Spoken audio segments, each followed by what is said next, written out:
వేదికను అలంకరించిన మిత్రులు మాజీ శాసన మండలి సభ్యులు బాబు రాజేంద్ర ప్రసాద్ గారు, వివిధ రాజకీయ పక్షాల నాయకులు ఇక్కడికి విచ్చేసినటువంటి సోదర సర్పంచులందరికీ కూడా నా హృదయపూర్వక నమస్కారాలు.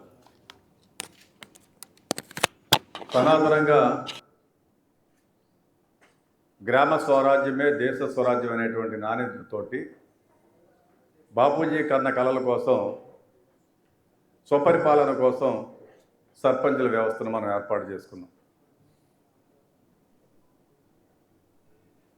గ్రామంలో ప్రథమ పౌరుడిగా మనకున్నటువంటి గుర్తింపు ద్వారా ఆ గ్రామంలో వాళ్ళు మంచి కార్యక్రమాలు చేయాలనేటువంటి ఉద్దేశంతో ఎన్నో వ్యయ ప్రయాసాలకు వచ్చి మన మిత్రులందరూ కూడా గ్రామాల్లో సర్పంచులయ్యారు.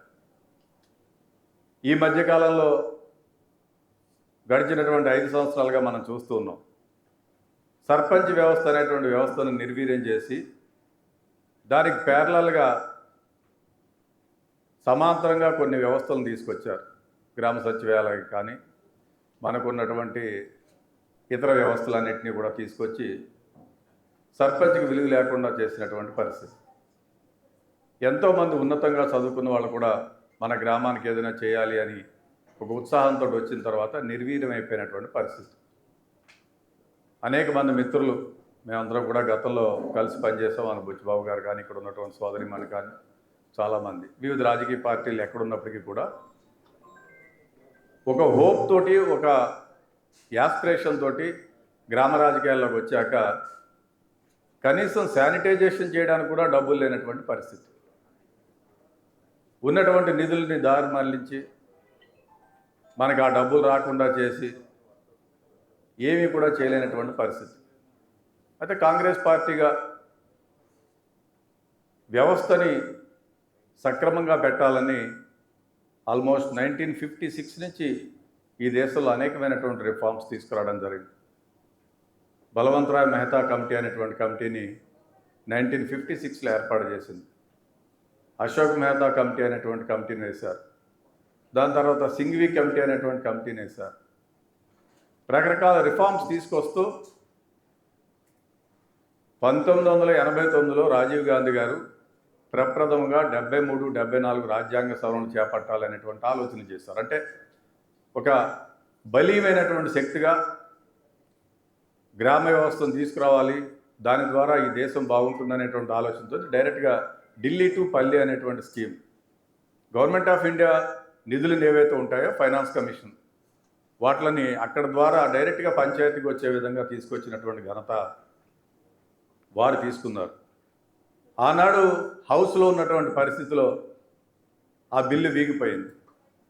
తిరిగి మళ్ళీ పివి నరసింహరావు గారు ప్రధానమంత్రి అయిన తర్వాత 92లో 73, 74 రాజ్యాంగ సవరణ తీసుకురావడం, దాని ద్వారా సుమారు 29 అధికారాలని ఈ స్థానిక సంస్థలకు బదలాయించడం, ఇదంతా కూడా జరిగింది. ఏది ఏమైనప్పటికీ కూడా ఎక్కడైతే స్థానిక సంస్థలు బలంగా ఉన్నాయో అక్కడ గవర్నెన్స్ చాలా బాగుంటుంది. మనం కూడా స్టడీ టూర్స్కి వెళ్తూ ఉంటారు. కేరళ ప్యాటర్న్ చూస్తే కేరళలో చాలా చక్కగా ఉంటుంది. ఎడ్యుకేషను, శానిటేషనే కాకుండా హెల్త్ కూడా లోకల్ బాడీస్ డీల్ చేస్తాయి. సో దట్ మనకి చాలా ప్రతి గ్రామం అభివృద్ధి చెందాలంటే ప్రైమరీ ఎడ్యుకేషను, ప్రైమరీ హెల్త్ అనేటువంటిది 2 కోర్ సబ్జెక్ట్స్. సమాజం అభివృద్ధి చెందాలంటేనే చాలా ముఖ్యమైనటువంటిది ప్రైమరీ ఎడ్యుకేషను, ప్రైమరీ హెల్త్. ఈ 2 లేకుండా సమాజం అభివృద్ధి కాదు. ప్రభుత్వాలు ఎవరైనా కాదు, అది ఏ ప్రభుత్వమైనా కానీ, irrespective of political parties should have some political will. మనం ఇది చేయాలి అనేటువంటి ఆలోచన ఉండాలి. నేను స్థానిక సంస్థల ఎమ్మెల్సీగా పనిచేశాను 2007లో. రాజేంద్ర ప్రసాద్ గారు ఎమ్మెల్సీగా చేశారు. ఎంపీటీసీలకి గౌరవ వేతనం అనేటువంటిది ఆనాడు పెద్దలు జేసీ దివాకర్ రెడ్డి గారు పంచాయతీరాజ్ మంత్రి ఉండగా చాలా పోరాటం చేసి తీసుకొచ్చిన దాంట్లో నేను ప్రథముడిని. ఆయన ఎట్టి పరిస్థితులు ఒప్పుకోలేదు. ఎంపీటీసీలకు గౌరవ వేతనం తీసుకొస్తే ఇంకొకరు అడుగుతారు అనేటువంటి.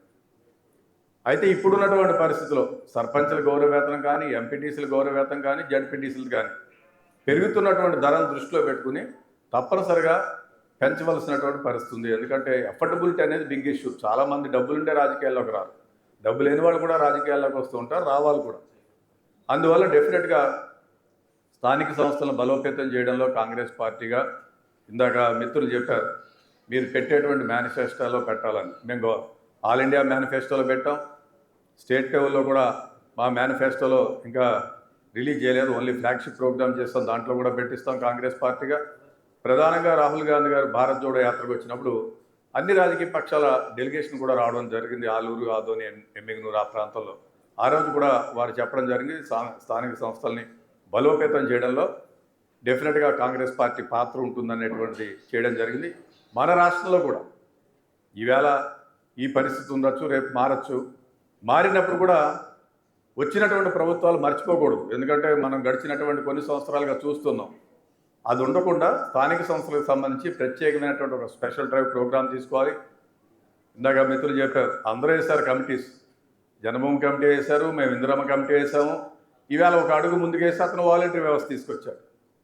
బట్ ఏది తెచ్చినా కూడా సర్పంచుల పరిధిలోనూ గ్రామ పంచాయతీల పరిధిలోనూ పనిచేసే విధంగా చర్యలు తీసుకోవాలి. ప్రభుత్వంలో అనేకమైనటువంటి ఆలోచన, నూతన విధానాలు వస్తాయి, చేయాలనేటువంటి ఆలోచన ఉండొచ్చు. బట్ దాంట్లో జవాబుదారీగా సర్పంచ్ గారిని కానీ మన వార్డు మెంబర్లు కానీ పెద్దలను పెడితే బాగుంటుంది. సో డెఫినెట్గా కాంగ్రెస్ పార్టీగా మీరు తీసుకునేటువంటి అన్ని నిర్ణయాలు, గతంలో కూడా రాజేంద్ర ప్రసాద్ గారు ఢిల్లీకి డెలిగేషన్ తీసుకొచ్చారు, అనేక ధర్నా కార్యక్రమాలు చేశారు, ప్రైమ్ మినిస్టర్ ఆఫ్ ఇండియా కోసం, ఫైనాన్స్ మినిస్టర్, ఇవన్నీ కూడా ప్రయత్నం చేశారు. ఆ రోజు కూడా నేను ఢిల్లీలో ఉన్నాను, అందరికీ సంఘీభావం తెలియజేశాను. సో కాంగ్రెస్ పార్టీగా సర్పంచ్ అనేటువంటిది రాజకీయాలకు అతీతం. మనం మ్యాండేట్ మీద గెలిచినటువంటి వాళ్ళం కాదు సర్పంచ్ అనేటువంటి.